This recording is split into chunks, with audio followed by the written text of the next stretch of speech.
시청자 여러분, 오늘은 마가복음 13장 28절로 37절까지의 말씀을 주제로 주님 맞이할 준비가 되었는가 하는 첫 번째 시간을 갖겠습니다.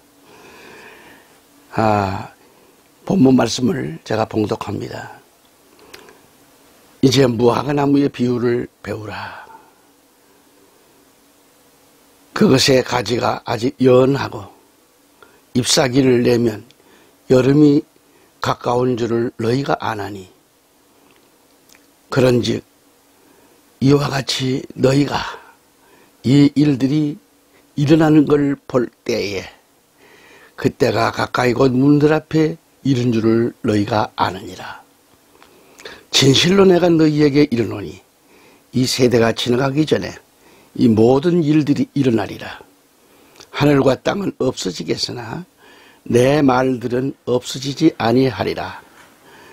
그러나 그날과 그 시각은 결코 아무도 알지 못하나니 하늘에 있는 천사들도 알지 못하고 아들도 알지 못하며 아버지만 아시느니라.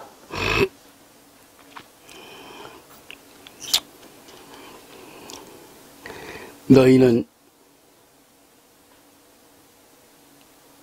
주의하라.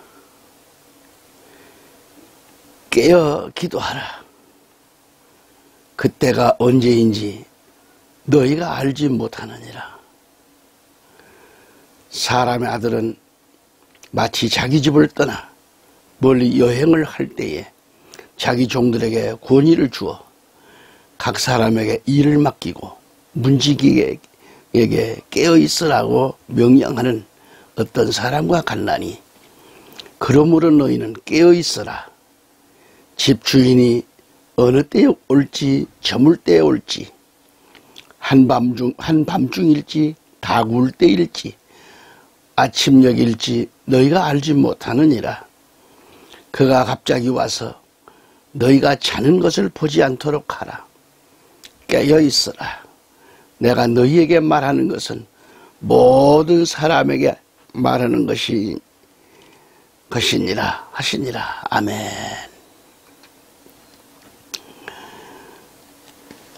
오늘도 전국에서, 해외에서 CJTN TV 방송 선교를 위하여 기도해 주시고, 또 후원을 아끼지 아니하시는 애청자 여러분 진심으로 감사드립니다. 오늘도 주 예수 그리스도의 이름으로 환영하고 강건하시기를 기도드립니다. 많은 은혜가 되시기를 바라겠습니다. 샬롬. 오늘 본문 마가복음 13장 28절에서 이제 무화과나무의 비유를 배우라 이렇게 됐습니다. 배우라. 그것의 가지가 아직 연하고 잎사귀를 내면 여름이 가까운 줄 너희가 아나니 그랬습니다. 요 말씀의 의미를 잘 알으셔야 되겠죠. 여기서 우리 예수님은 이제 무화과나무의 비유를 배우라고 하셨어요. 이 비유를 배우지 않으면 무화과나무의 비유를 알 수가 없는 거라 이 말이죠. 그 이유는 뭐예요? 무화과나무의 비유는 바로 이스라엘의 역사와 관계가 있기 때문에 그래서 더욱 배워야 할 것입니다. 또 하나님의 백성들은 정말 관심 가지고 안 배워도 되는 게 아니라 배워야 됩니다. 오늘 본문을 다시 보면 이제 무화과나무의 비유입니다. 비유를 배우라 그랬어요. 그것의 가지가 아직 연하고 잎사귀를 내면 여름이 가까운 줄 너희가 아나니라고 하셨단 말이죠. 여기서 여름을 기억해야 됩니다. 여름이 뭘까? 여기서 주는 의미가, 여름이라는 의미가 뭘까? 그런즉 이와 같이 너희가 이 일들이 일어나는 것을 볼 때에 그때가 가까이 곧 문들 앞에 이른 줄을 너희가 아느니라고 하셨습니다. 여름이 가까운 줄 너희가 아느니라. 거듭 말해서 예수님이 가까이 곧 문들 앞에 가까운 줄 너희가 아느니라는 이 말씀을 우리는 깊이 새겨야 합니다. 즉 강점을 둔다면 여름이 가까워지면 우리 예수님이 곧 문들 앞에 가까운 줄 알라는 말씀입니다. 다시 강조점을 둔다면 이와 같이 너희도 이런 일들이 일어나는 것을 보면 포커스를 여기에 두라는 거죠. 포커스를 여기에 두라. 그때가 문들 앞에 가까운 줄 알라는 그런 말씀입니다.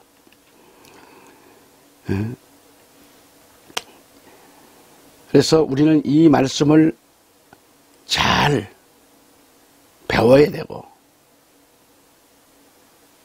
여기에 포커스를 두고 우리는 말씀을 깨우쳐야 돼요. 말씀을 깨우쳐라. 다시 본문을 보시면 이제 무화과나무의 비유를 배우라. 그것의 가지가 아직 연하였다. 그런 말씀이죠. 자, 30절 말씀 넘어가 보면 이 말씀에 이어서 보시면 앞으로 되어질 사건들, 앞으로 이 일들을 예수님은 말씀하십니다. 진실로 내가 너희에게 말하노니 이 세대가 지나가기 전에라 그랬어요. 이 모든 일이 다 이루어지리라고 말씀합니다. 이루어진다고 했어요. 그러니까 예수님은 내가 너희에게 말하노니 이 세대가 지나가기 전에 이 모든 일이 이루어지리라는 말씀이죠. 그렇다면 이 세대에 관심을 두라 그런 얘기죠. 이 세대에 관심을 둬 봅시다. 이 세대가 주는 포인트가 뭘까? 중요합니다. 아직 예수님은 30절을 보시면 예수님은 이 세대가 지나가기 전에 이 모든 일들이 일어나리라고 하셨어요. 이어서 보시면 31절에 하늘과 땅은 없어지겠으나 하늘과 땅이 없어져요. 없어지겠으나 내 말들을 없어지지 아니하리라 그랬어요. 내 말을 없어지지 아니하리라. 그러면서 예수님은 오늘 본문에서만 깨어있으라는 말씀을 4번이나 강조하고 계시는 거예요. 첫째 33절에 보면 너희는 주의하라 그랬어요. 깨어 기도하라. 34절에서 문지기에게 깨어있으라고 했고요. 35절에 가서도 그러므로 너희는 깨어있으라고 말씀하고 37절에 가서도 깨어있으라 이렇게 하셨어요. 여기서 기억해 둘 것은 37절에 내가 너희에게 말하는 것은 모든 사람에게 말하는 것이니라 하시니라. 모든 사람에게 말하는다 그랬어요. 모든 사람에게. 그러니까 이제 본격적으로 아주 이 무더운 여름, 흔히 말하는 찜통더위, 이 불가마솥을 지금 비유하는 더위에 아직 현재 지금 몸살을 앓고 있잖아요. 우리나라는 봄과 가을에 곡식을 걷어서 타작을 합니다. 봄에는 밀과 보리를 타작하고 가을에는 우리의 주식인 쌀을 걷어들이기 위해서 벼타작을 비롯해 콩과 팥 등 많은 종류의 그 곡류를 걷어들여서 타작을 합니다. 이처럼 이스라엘도 타작하는 절기가 우리나라와 비슷한 거예요. 그러니까 우리 예수님께서도 저 하늘 창고에 알곡을 거둬들이기 위해서 타작마당을 정하고 알곡과 쭉정이를 가려내신다라는 말씀으로 비유로 말씀하시는 거예요. 그러니까 여기서 비유로 말씀하셨지만 알곡과 쭉정이는 사람들을 가리키잖아요. 여기서 말하는 것은. 그래서 예수님을 영접하여 하나님의 말씀대로 말씀의 씨앗을 그 가슴 속에 받아들여서 싹씨 나고 꽃을 피우고 비바람, 험한 폭우와 태풍을 맞으면서도 끝까지 견디고 인내하여 알곡으로 천국 창고에 들어갈 것이냐, 아니면 비바람, 험한 폭우, 태풍을 이기지 못하고 결국 쭉정이로 있다가 불가마로 들어갈 것인가. 불명코 내 인생이 어떻게 살아온 것에 대한 결과는 영원한 행복과 불행, 영원한 행복과 불행으로 갈라지게 되는 겁니다. 인생은 어떻게 살든지 간에 그렇게 갈라지게 돼 있습니다. 그래서 예수님은 이를 가리켜 심판의 날을 정해 놓으셨다고 했습니다. 그래서 서두에 여름의 이 단어에 포커스를 두라고 말씀했어요. 여름은 인생을 추수하는 말세를 가리키고요, 탈곡기로 알곡과 쭉정이를 가려내듯이 알곡을 어디로요? 곡간에 넣고 쭉정이는 모아서 불에 태운다고 했어요. 우리는 겉으로 사람을 보는데 그가 알곡인지 쭉정인지는 알 수 없잖아요. 하지만 그가 하는 짓을 보면, 행동을 보면 나타나요. 여기서 쭉정이는 악한 자들을 가리킵니다. 따지고 보면 나와 여러분도 쭉정이들이었습니다. 쭉정이인 우리가 예수 그리스도를 나의 구주로 영접하게 되었고 하나님의 은혜로 생명을 얻고 끝까지 열매를 잘 맺어 천국 창고에 들어가게 되는 거죠. 아멘. 하지만 예수 그리스도를 영접하여 구원을 받았지만 그 신앙이 꽃을 피우고 잎사귀가 나라고 열매를 맺어야 함에도 어떻게 돼요? 열매를 맺어야 함에도 불구하고, 또는 열매까지 맺었지만은 비바람, 폭풍에 견디지 못하고 열매가 다 땅에 떨어뜨리고, 그리고 결국 열매 없는 쭉정이의 대열에 서 있다가 심판대에 영원히 불 속에 떨어지게 된다고 하는 이 사실을, 그 책임은 전적으로 신앙을 지키지 못한 자신에게 있는 거죠. 본인에게 있는 겁니다. 성경은 열매 없는 신앙을 쭉정이라고 했고요, 그들은 바람에 나는 겨와 같다고 했습니다. 여러분, 제가 젊었을 때에 친구들하고 커다란 저수지에 거기 들어갔습니다. 그리고 저 한복판에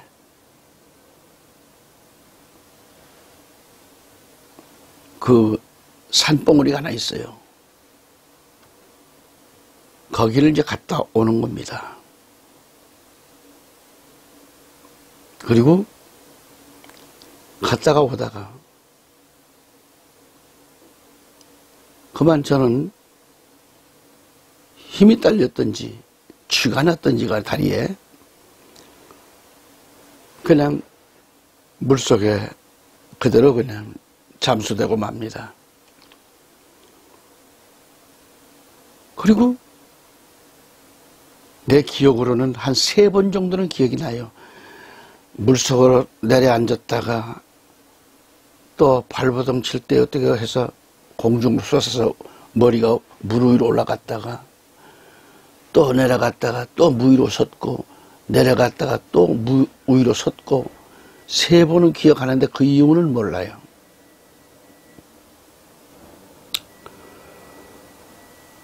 그런데 깨어나서 보니까 많은 사람들이 저 주위에 서서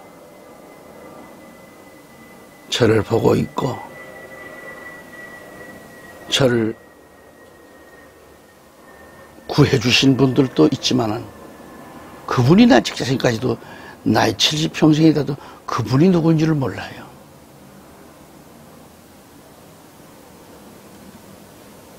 제가 왜 이 말씀을 드리느냐. 우리 인생은 마치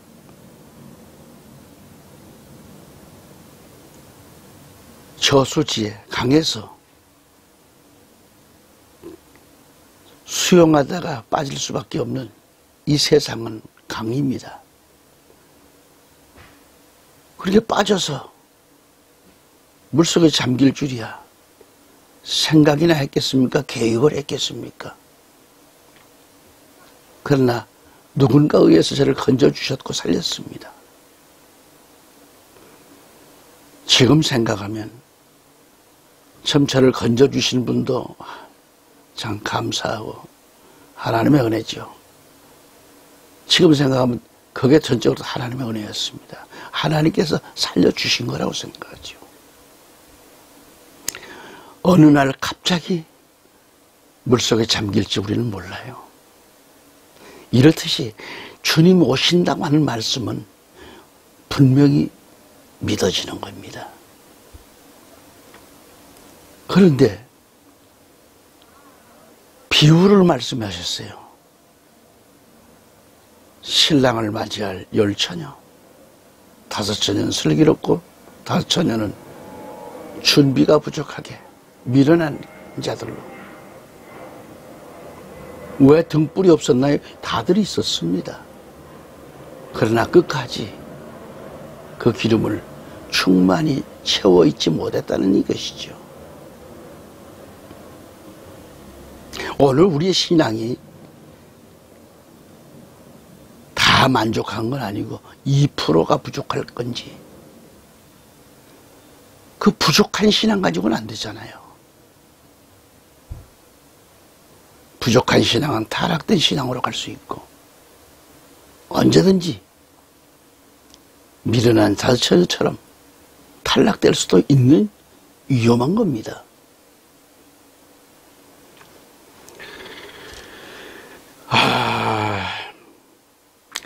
그래서 시편 말씀 5절로 6절에 1장 1편 그 5절로 6절 한번 보신다고 하면 뭐라고 말씀했죠? 악인들은 그렇지 아니하며 오직 바람에 나는 겨와 같도다. 악인들의 말로가 바람에 나는 겨예요. 그러므로 악인들은 심판을 견디지 못하며 죄인들이 의인들의 모임에 들지 못하리라고 해서 의인들의 멤버에, 의인들의 그 멤버가 되지 못해 그 회의에 들을 수가 없어. 회원이 될 수가 없는 거예요.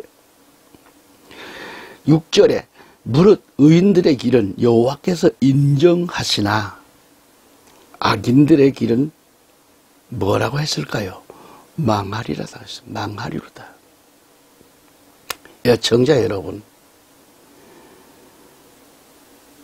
열매를 끝까지 맺어 있는 그런 신앙 자세가 되세요.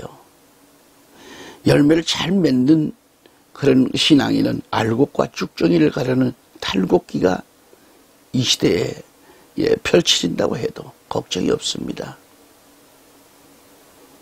알곡과 쭉정이를 가르는 건 심판의 날 아닙니까? 마지막 심판 때에 준비된 자들은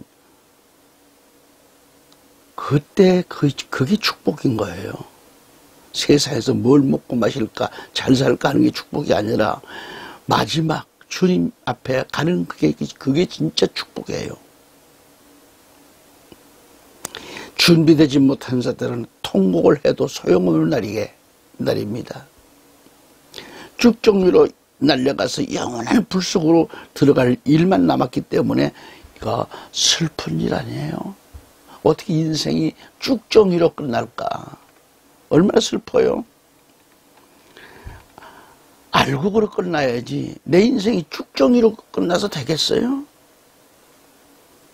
알곡은 탈곡기를 통과해서 천국 창고에 들어가 만왕의 왕 임금님을 만나는 그런 날입니다. 우리 하나님 만나는 날, 이게 축복의 날이에요. 너무도 황홀하고 감격이 넘치는 날입니다. 그래서 이 사실을 일찍 깨달은 사람은 알곡 신자로서 주님 오실 그날까지 주님만 위하여 열심히 복음 전하고 교회만 보아도 절로 기쁘고, 교회 들어서면 무슨 일을 일할 것이 없는가 해서 마음이 설레고, 고무장갑이 없어도 화장실 변기를 닦으면서도 찬송이 나오고, 11조 감사흥을 하면서도 하나님의 백성으로 살고 있다는 것이 나 참으로 기쁘고 너무도 좋은 것 아니겠어요? 이 기쁨이 없는 건 그건 아직 준비되지 못한 자지요. 우리 예수님이 본문 말씀에 30절 보면 진실로 내가 너희에게 이르노니 이 세대가 지나가기 전에 이 모든 일들이 일어나리라. 이 세대가 지나가기 전에 이루리라는 거예요. 하나님의 심판은 이 세대가 지나가기 전입니다.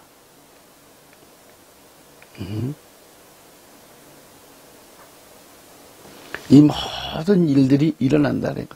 그래서 세대가 지나가기 전에 이 모든 일들이 일어날 것이라고 분명히 본문은 말씀하고 있어요. 다시 말하면 알곡과 죽정이를 가리는 심판은 여름에 이루어지는데 우리나라는 가을이죠. 그런데 이 세대가 지나가기 전에 이 모든 일이 이루어진다고 하셨어요. 여름, 즉 마지막 때에 탈곡기를 마련하고 알곡과 쭉정이를 가리는 타작마당, 추수 심판의 무서운 일들이 알곡과 쭉정이를 확실히 가려주는 이 심판 때가 이루어집니다. 그게 바로 추수 때예요. 탈곡기는 심판이고요. 그래서 첫째로 알곡은 알곡인데 천국 창고에서 불합격 맞을 알곡도 있어요. 뭘까? 이 얼마나 억울해요. 이 뭘까요? 알곡은 알곡인데 창고에 들어가서 불합격 맞은 알곡이 있어요.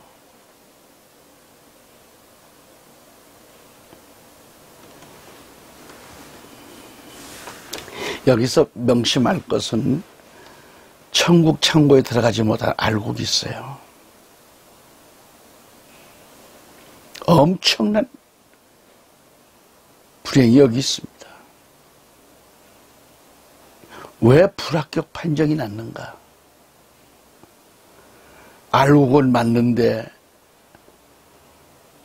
벌레가 먹은 알곡이기 때문에 그렇게 된 거예요. 쭉정이나 벌레 먹은 것이나 불행하게도 심판의 탈곡기에서 불합격 판정을 받았기 때문에 끝장입니다. 그건 그렇고요. 두 번째 뭘까? 알곡은 알곡인데 뭘까? 병들은 알곡은 천국 창고에 못 들어가요. 이거 비유입니다. 천국에 들어갈 비유에 대해서 말씀을 하는데 알곡은 알곡인데 천국 창고에 못 들어가는 알곡이 있어요. 벌레는 벌레가 먹어가지고 못 들어가. 어? 벌레가 먹어서 알곡 창고에 못 들어가는 것도 억울한데 알곡으로 잘 있다가 한눈 팔고 있었는지는 몰라도 자신의 신앙이 병들 줄이야. 그래서 탈곡기에 들어가 보니까 병든 알곡으로 불합격입니다. 병든 알곡도 가치가 없기 때문에 천국 창고에 들어가지를 못하는 거죠. 이것으로 끝장이죠. 그래서 벌레 먹고 병든 알곡들은 탈곡기에서 다 버려집니다. 다 가려져요. 벌레 먹고 병든 곡식은 결국 불합격 판정을 받고 짐승밥이 되고 맙니다.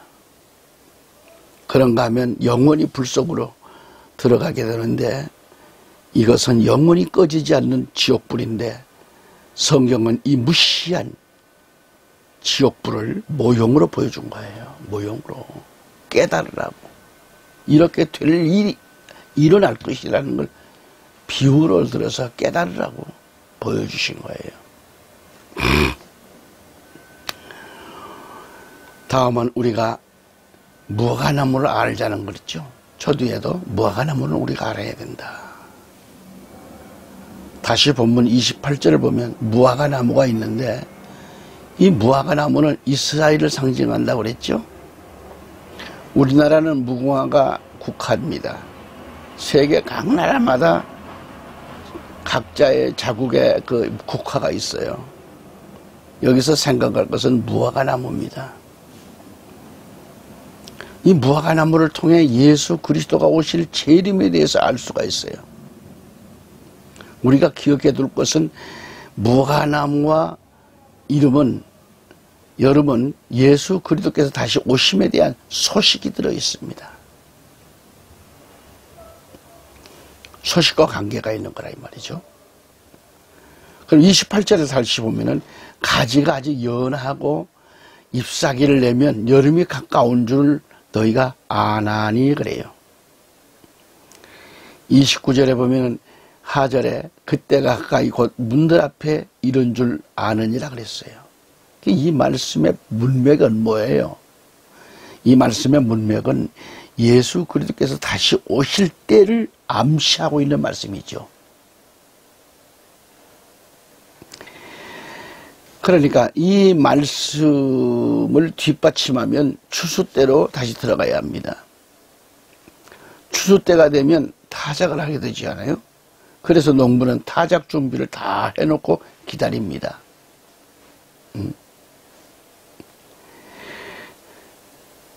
다니엘서를 보면은 타작할 것들이 나옵니다. 다니엘서 2장 35절에서 보면 그 철과 진흙과 놋과 은과 금이 모두 부서져서 여름 타작마당에 쭉정이 같이 돼서 바람에 날려 사라져간 곳이 없어졌으며 살아서 간 곳이 없어졌습니다. 간 곳을 몰라요. 그 형상을 친 돌은 태산을 이루어서 온 세상을 가득 채웠나이다. 그렇게 말씀이 나옵니다. 여기 등장한 철은 뭘까요? 아주 강한 강철이죠. 이 강한 강철이 탈곡기에 들어가니까 부서져 버리는 거예요. 또한 진흙과 놋과 은과 금도 몫이 단단한데 이것들이 모두가 타작기에 들어갔더니 이게 또 다 부서지는 거예요. 쭉정이처럼 뭐 다 그냥 부서져서 바람에 날려가는 겁니다.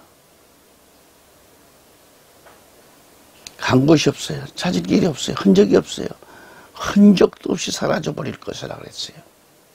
여기 나열된 철과 진흙과 놋과 은과 금은 모두가 이 세대에 존재하고 있는 세상 나라들을 상징한다 이 말이에요. 세상 나라들.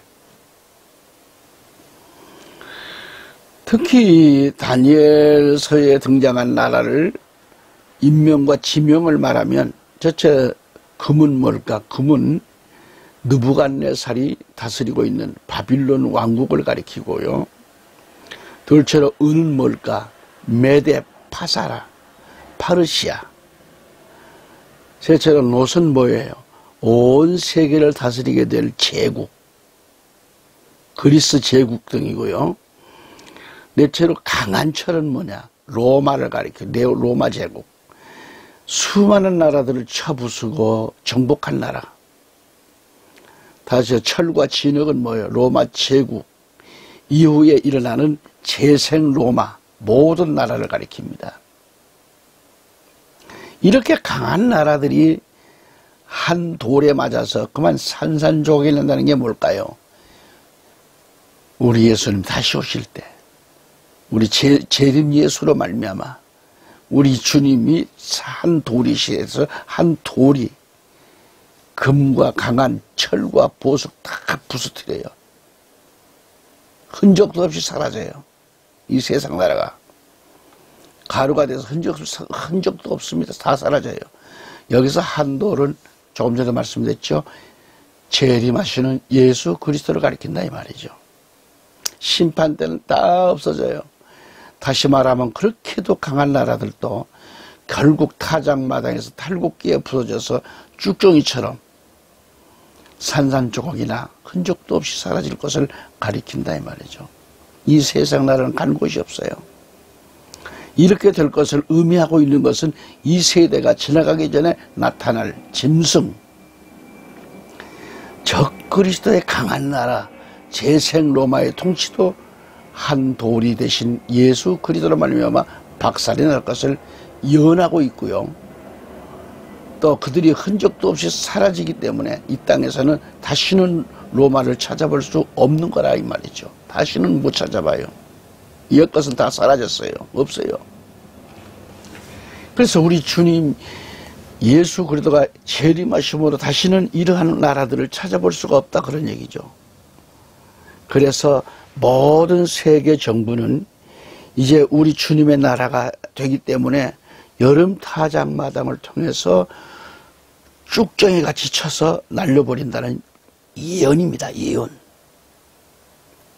그래서 추수심판이 이렇게 이루어질 여름 타작마당에서 알곡과 쭉정이를 가리는데 이를 축소한다면 축복의 장소가 됩니다. 이스라엘 나라는 여름이 보리추수와 밀추수를 하는데 그때에 굵은 땀방울로 흘려가면서 보리추수를 합니다. 그런데 추수하는 것은 서두에서도 말씀드렸듯이 이스라엘의 농법이 그래요. 농법은 우리나라와 비슷하다는 것.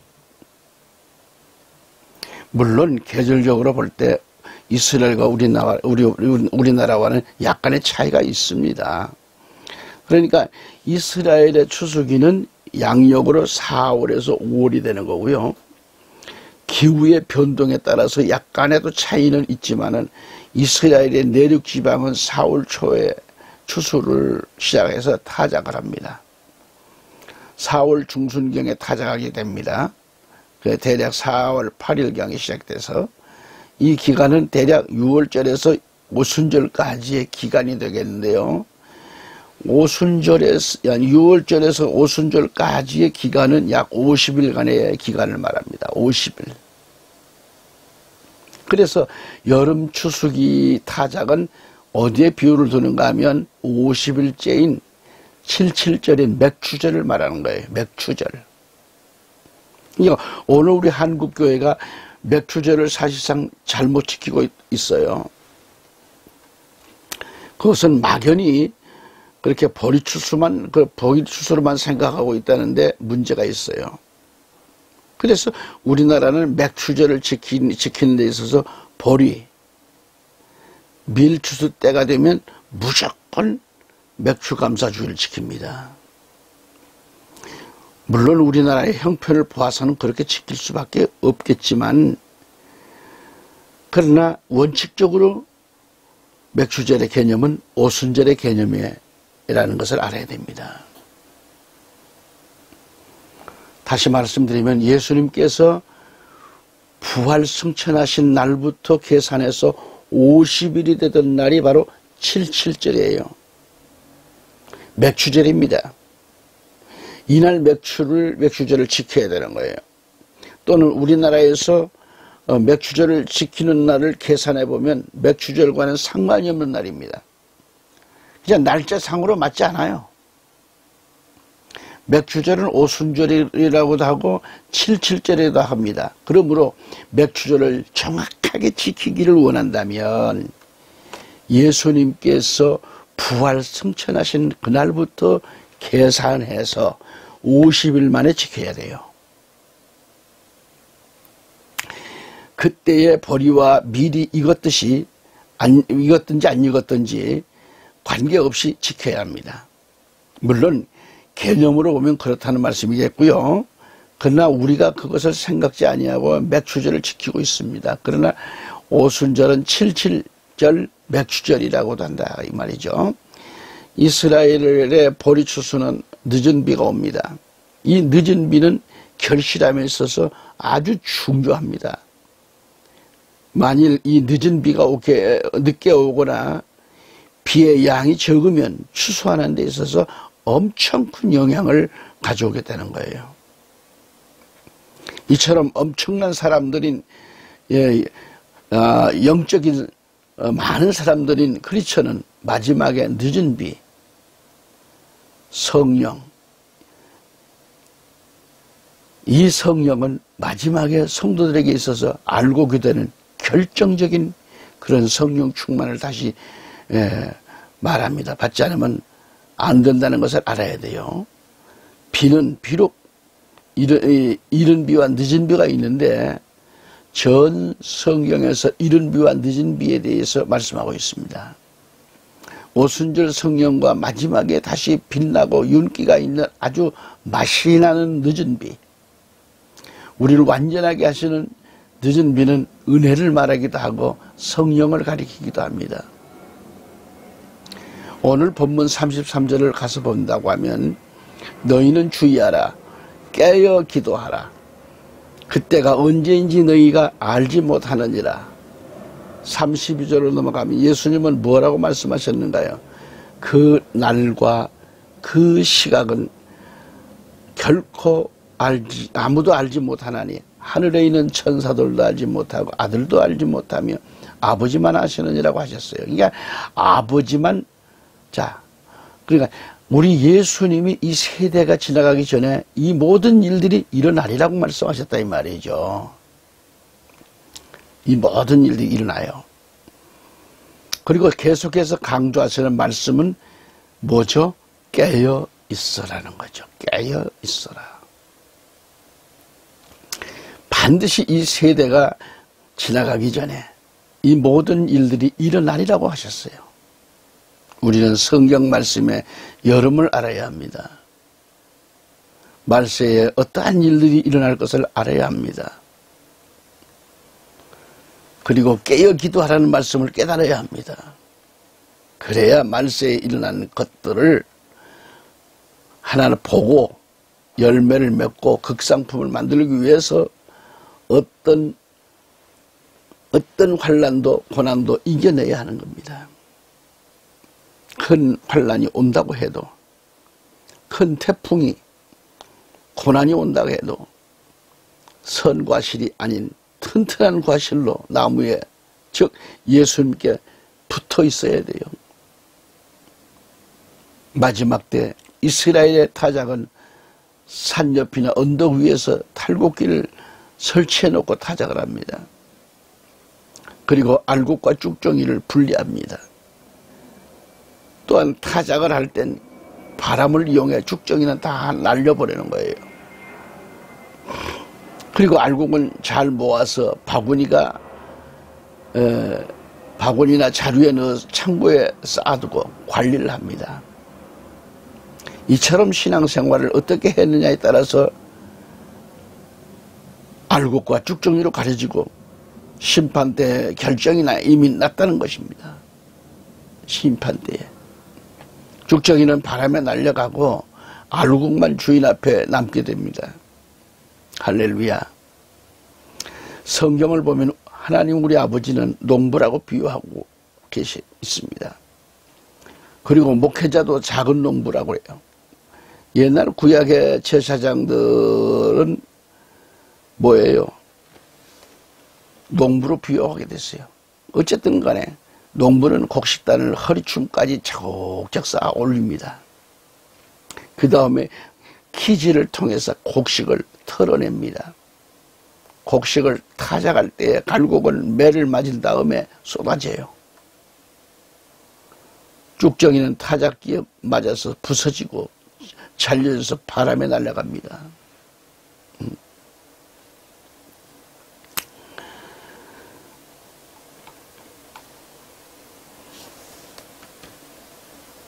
오늘은 또 여기서 말씀을 접습니다. 애청자 여러분, 다음 시간까지 건강하시고 주 안에서 승리하시며 깨어 있으시며 기도로 승리하시기를 우리 주 예수 그리스도로 기원합니다. 감사합니다.